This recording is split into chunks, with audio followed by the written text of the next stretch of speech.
नमस्कार, मैं हृदय कुमार पुत्र और पूर्वी चंपारण से आप सबका स्वागत करता हूं। और इस वीडियो में हम देखेंगे कि केंद्र के द्वारा जो 4% बढ़ाया गया महंगाई भत्ता, यानी 46% से महंगाई भत्ता जो 50% हो गया है, उसके लिए बिहार सरकार ने भी अपनी स्वीकृति दे दी है। स्वीकृति के संबंध में 15 तारीख को 15 मार्च 2024 को संकल्प संख्या 2891 के तहत उन्होंने स्वीकृति दिया है।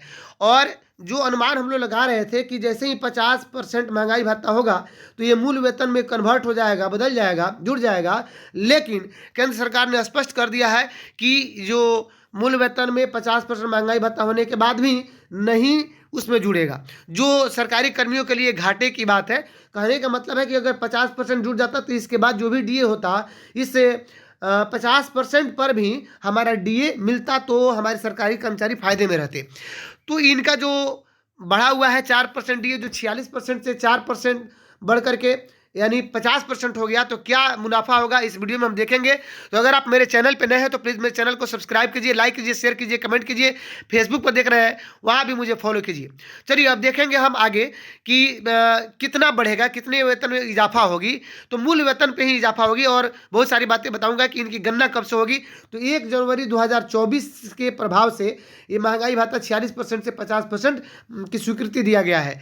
यानी 1 जनवरी से आपका वेतन 2024 1 जनवरी 2024 से आपके वेतन में 4% की वृद्धि होगी। अर्थात मान लीजिए आपका मूल वेतन अगर 30,000 है तो इसका 4% आप निकालिएगा, लगभग 1200 रुपया आपके वेतन में जुड़ेगा। चलिए आगे हम बहुत सारी बातें देखेंगे, जैसे कि अब ये जो निर्धारण है ये तो ठीक है, आपको 1 जनवरी 2024 से मिलेगा। लेकिन ये जो जनवरी और फरवरी बीत चुका है तो इसका जो आपका एरियर बनता है वह मार्च के बाद, यानी मार्च के भुगतान के बाद होगा। जो भुगतान हो जाएगा मार्च की जो भुगतान होगी, आपका वेतन अगर मार्च का मिल जाता है तब उसके बाद होगा। एक और चीज़ इसमें बताया गया है, बहुत ही इंपॉर्टेंट बात है, ध्यान दीजिएगा। चूंकि कैलकुलेशन करते हैं तो आपको पता होना चाहिए कि कैसे कैलकुलेट करते हैं। 50 पैसा अधिक होगा, कैसे 50 पैसा से कम होगा, इस बात को भी ध्यान दिया जाना चाहिए। तो देखिए, कह रहा है कि महंगाई भत्ता की गणना में 50 पैसे या उससे अधिक पैसे अगले रुपये में पूर्णांकित किया जाएगा। जैसे मान लीजिए अगर महंगाई भत्ता आपको 1280 रुपया और यहाँ पे 60 आ रहा है, 60 पैसा हो रहा है, तो इसको हम 1280 के जगह पर 1281 मान लेंगे।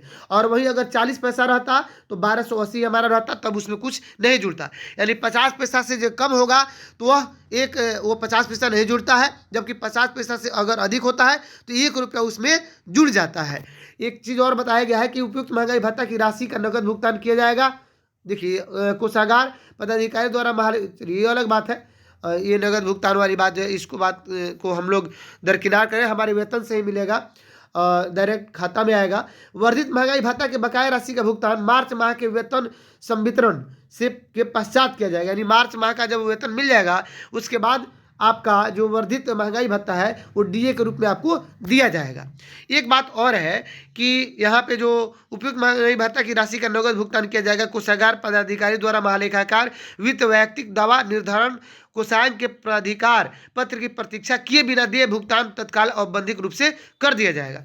चलिए, ये बात इसमें कहा गया। अब देखिए कि वेतन कितना और कैसे बढ़ रहा है, ये भी हम ध्यान देंगे। तो चलिए, वेतन कितना और कैसे बढ़ रहा है इस विषय पर हम चर्चा करेंगे। कि जैसे मान लीजिए कि आपका मूल वेतन अगर 30,000 रुपया है, जैसे अभी 2003-05 का है 30,420 है, तो इनका जो है 4% बढ़ जाएगा, यानी जो 46% कर रहे थे वह हो जाएगा अब 50%, है ना।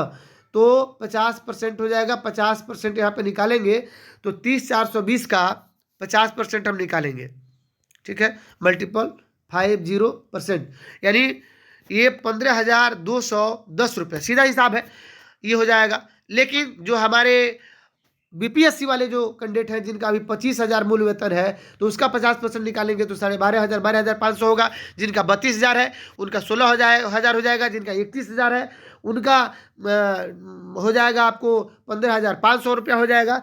तो इस प्रकार, और ये जो 50 पैसे बढ़ने वाली बात थी, तो मैं आपको एक बात बता दूं कि मान लीजिए अगर मूल वेतन आपका रहता 25,650 अगर रहता और उसका अगर 4% बढ़ जाता है, यानी 50% 4% बढ़ता, मान लीजिए 4% हम निकाल रहे हैं, तो चलिए तो पूरा आ गया अगर मान लीजिए हम यहाँ पे 50 की जगह पर हम 60 ही करते हैं तो 60 का 4%। अब देखिए यहाँ पे 614 रुपया और यह 40 पैसा आ रहा है।